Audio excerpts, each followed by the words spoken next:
vamos lá então. Interconexões pneumopsicossomáticas. Então, vamos todos falar em línguas até o final da nossa aula, em nome de Jesus. E agora a gente vai para uma parte muito prática, tá bom?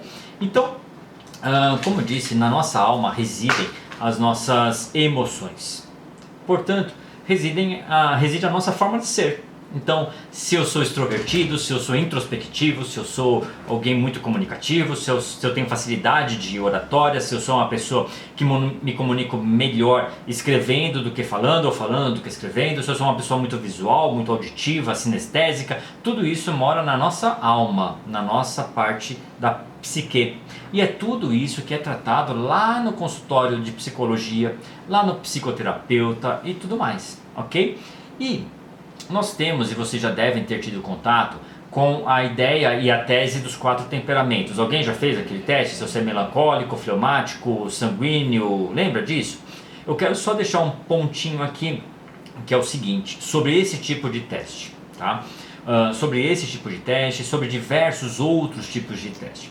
Muitas vezes nós fazemos esses testes e é super interessante, nos dá realmente bate informações, mas muita gente acaba considerando isso como se fosse um carimbo de personalidade, um carimbo de temperamento. Ah não, eu sou sanguíneo, então você tem que me tolerar porque eu falo mesmo na lata, a verdade aqui é, né, na cara, não levo nada para casa. Então, vamos lá. Primeiro, cientificamente, não existe uma comprovação de que existam 4 temperamentos. Não existe uma comprovação de que existam 12 temperamentos, enfim, quantos quer que seja. Isso não tem uma classificação científica. Isso vem lá do pensamento grego, aristotélico, platônico, e aí você vai trazendo tudo isso, passando pela escola pitagórica, até chegar e passa por diversos nomes, né, melancolia, etc., até chegar nos anos 50, onde se documenta isso, mas é sempre bebendo lá no pensamento grego. Não existem comprovações científicas de que isso existe. Não existem comprovações científicas e isso pode parecer até uma analogia com signos, né? Então você vê muita gente correlacionando, que pode correlacionar esse negócio como signo. Ah não, eu sou de Gêmeos, então eu sou 2 caras. Eu sou, então assim, não confia no que eu falo porque a pessoa de Gêmeos pode mudar. Pera aí, vamos lá. Primeiro, não existe comprovação científica. Segundo, quer seja que você seja de fato uma pessoa comunicativa ou uma pessoa introspectiva, o nosso ser, tudo que habita em mim, precisa louvar ao Senhor e ser entregue ao Senhor.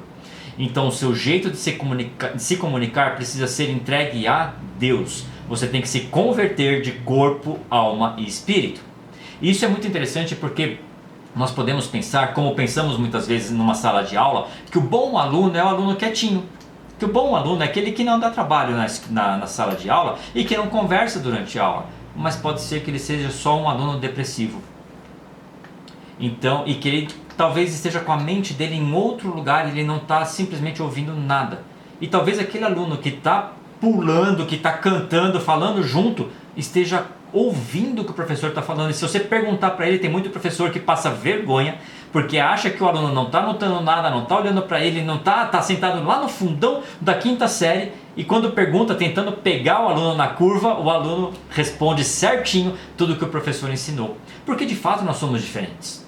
De fato nós temos personalidades diferentes. Mas essa classificação de 4 temperamentos não é algo científico, então já fica a informação.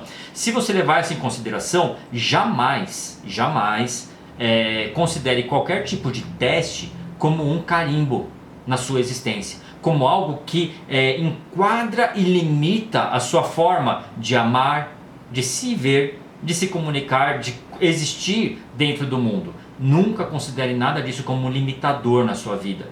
Tudo o que está em você, tudo o que você é, o que você tem, precisa ser rendido a Jesus Cristo. E isso inclui a sua história, os seus traumas e tudo aquilo que você carrega. Então, se eu olhar para a minha existência, a minha origem não pode estar no meu passado. Aí você pode falar, não, peraí, tá sim. Não pode estar. Porque se eu nasci de novo, nova criatura eu sou. As coisas velhas se passaram e tudo se fez novo. Em grego, tudo é tudo. Inclusive a minha história, inclusive o meu passado. Por que isso é importante? Porque pode ser que você ou alguém que você esteja evangelizando ou aconselhando tenha sido fruto de um aborto mal sucedido e a criança sobreviveu a um aborto. Pode ser que essa criança tenha sido adotada, pode ser que você tenha sido adotado, você tenha sido adotada. Nós conversamos com muitas pessoas que não sabem sequer quem foi o seu pai biológico. E será que essas pessoas então não têm um futuro, não tem como consertar isso? Eu sempre digo que tem, porque nossa origem não pode estar no nosso passado, tem que estar na eternidade. Se eu nasci de novo, não é o passado que me define, é o quanto eu estou em Cristo. Então não é o passado que me define, é a eternidade que me define. Eu sou filho de Deus, não importa como eu fui gerado, não importa como a minha existência física passou a se dar. O que importa é se eu estou em Cristo ou não. Então, mais uma vez, as características psicológicas, temperamentos, o que quer que seja, precisa ser rendido a Deus. E é muito importante isso, porque eu vou dar o meu exemplo de novo. Eu conto alguns pecados e pecados vencidos, amém? Então assim, eu era uma pessoa muito introvertida. Muito introvertida. Uma pessoa que pensa em alguém que não conversava com ninguém. Por medo, por introspecção mesmo, e sempre ficava quieto. E eu falo que eu era meio que bicho do mato assim até eu começar a namorar com a minha esposa. Porque Deus a usou, alguém que é comunicativa, alguém que é expansiva, alguém que fala com todo mundo para me curar nessa área também. Porque não é porque você é quietinho que você é um menino de Deus, que você não precisa da misericórdia e da graça do Senhor, porque todas as nossas inclinações, emoções, toda a nossa cognição, nossa psique está caída e tendendo ao pecado. Se não for o novo nascimento, não tem o que fazer. Você pode ter toda a inteligência do mundo, e se você não colocar para fora, não vai servir para nada. E pior do que isso, você tem inteligência, não põe para fora e ainda vai para o inferno com a inteligência que você tem. Então nós precisamos render todo o nosso ser a Jesus. Então perceba, se você é muito quietinho, muito quietinha demais, pode ser que isso seja uma trava na sua vida.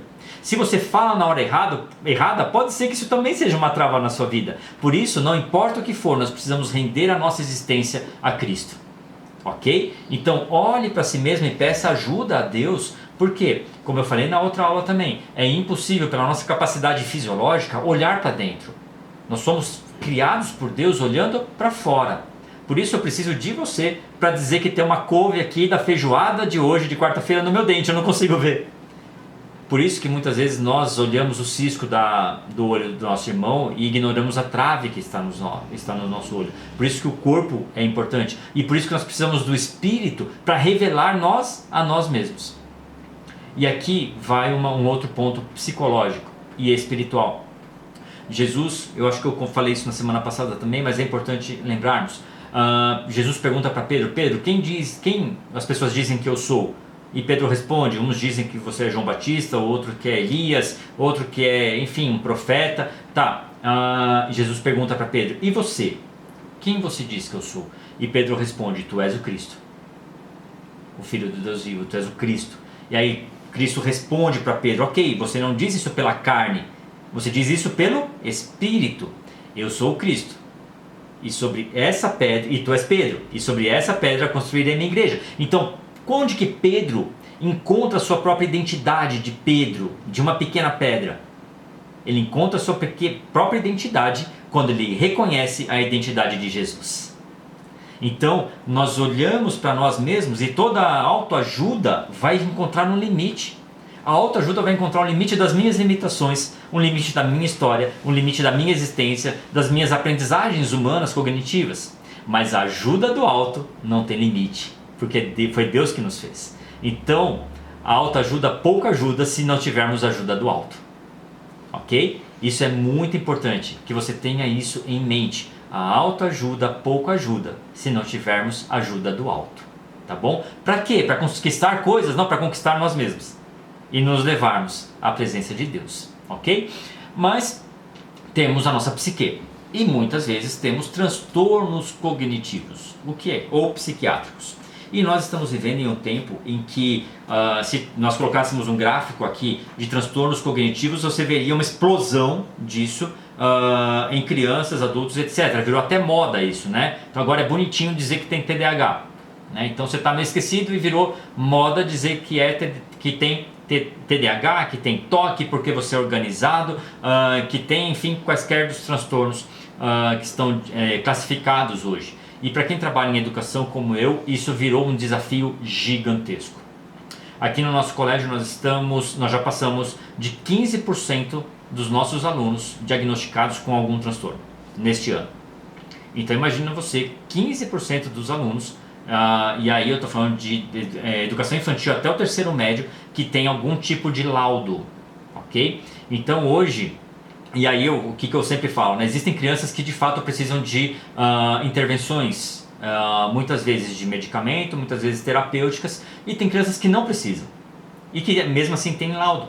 Mas tem crianças também que talvez precisem de intervenções, mas as famílias não querem, por vergonha, por N motivos, ter esse tipo de tratamento. Então nós estamos vivendo um tempo muito desafiador, especificamente em relação a isso. Mas eu quero trazer aqui alguns pontos para nós dividirmos e compreendermos esse universo, tá? Então, primeiro, existem transtornos cognitivos? Sim, existem. Eles são confundidos com transtornos comportamentais? Sim, muitas vezes. Exemplo, existe o transtorno opositor, que é o TOD, ok? Então uma criança que não consegue receber orientação ou uma ordem de um adulto e ela se opõe a isso. Mas também existe criança mal educada, sem limite dado pelos pais. Existem as duas coisas, ok? E aí, você entra com uma intervenção comportamental. Outro talvez vai ter que precisar de um remédio, de um estímulo químico, para que aquilo seja regulado. Ou talvez uma reeducação alimentar, porque o excesso de açúcar, farinha branca e coisas do tipo vem causando transtornos cognitivos também. E já é documentado